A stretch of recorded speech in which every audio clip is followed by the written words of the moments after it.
तो दोस्तों अपने देसी स्टार का एक बार फिर से होली धमाका होने जा रहा है। जी हाँ दोस्तों, जिस गाने का बोल रखा गया है जीजा तुम्हारे रंग लहराला। तो दोस्तों आइए इस गाने को डिटेल से जानते हैं कि यह गाना कब और कहां लॉन्च किया जा रहा है। तो बस आप वीडियो के अंत तक बने रहें। और आप सभी लोग अभी तक इस चैनल को अगर सब्सक्राइब नहीं किया है तो अपने देसी स्टार समर सिंह की हर एक छोटी से बड़ी अपडेट पाने के लिए इस चैनल को सब्सक्राइब कर लें और बेल आइकन को प्रेस कर लें। जी हाँ दोस्तों, अब बिना देरी करते हुए बात करते हैं अपने देसी स्टार के इस बेहतरीन होली सॉन्ग के बारे में। तो दोस्तों आप सभी को बता दो कि हम सभी के चाहते देसी स्टार का एक और धमाका होने जा रहा है, जिस गाने को गाया हम सभी के चाहते देसी स्टार समर सिंह, और उनके साथ एक बार फिर से हम सभी को शिल्पी राज की आवाज़ इस गाने में सुनाई देने वाली है। जी हाँ, और वहीं बात करें इस गाने के राइटर की और म्यूजिक डायरेक्शन की, तो दोस्तों आप सभी को बता दो कि इस गाने को बहुत ही बेहतरीन राइटर गोलू यादव, जी हाँ, जिन्होंने इस गाने को बहुत ही उम्दा ढंग से लिखा है। और आप सभी को बता दो कि इस गाने को म्यूजिक देने का काम किया है गांधी यादव जी ने।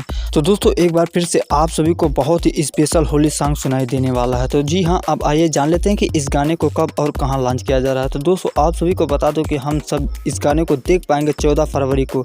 जी हाँ दोस्तों, 14 फरवरी को यह गाना सुबह में 6 बजे लॉन्च किया जा रहा है समर सिंह के ऑफिशियल यूट्यूब चैनल पर। तो दोस्तों अगर आप अभी तक उस चैनल को सब्सक्राइब नहीं किया है तो हमने मेंशन कर रखा है, आप वहां से डायरेक्ट विजिट कर सकते हैं। तो बहुत बहुत शुक्रिया वीडियो के अंत तक बने रहने के लिए। तो दोस्तों आज के लिए इतना ही, मिलते हैं हम आपसे बहुत जल्द एक और अपडेट के साथ और नए धमाके के साथ। तब तक के लिए बाबा टेक केयर, जय हिंद, जय भोजपुरी दोस्तों।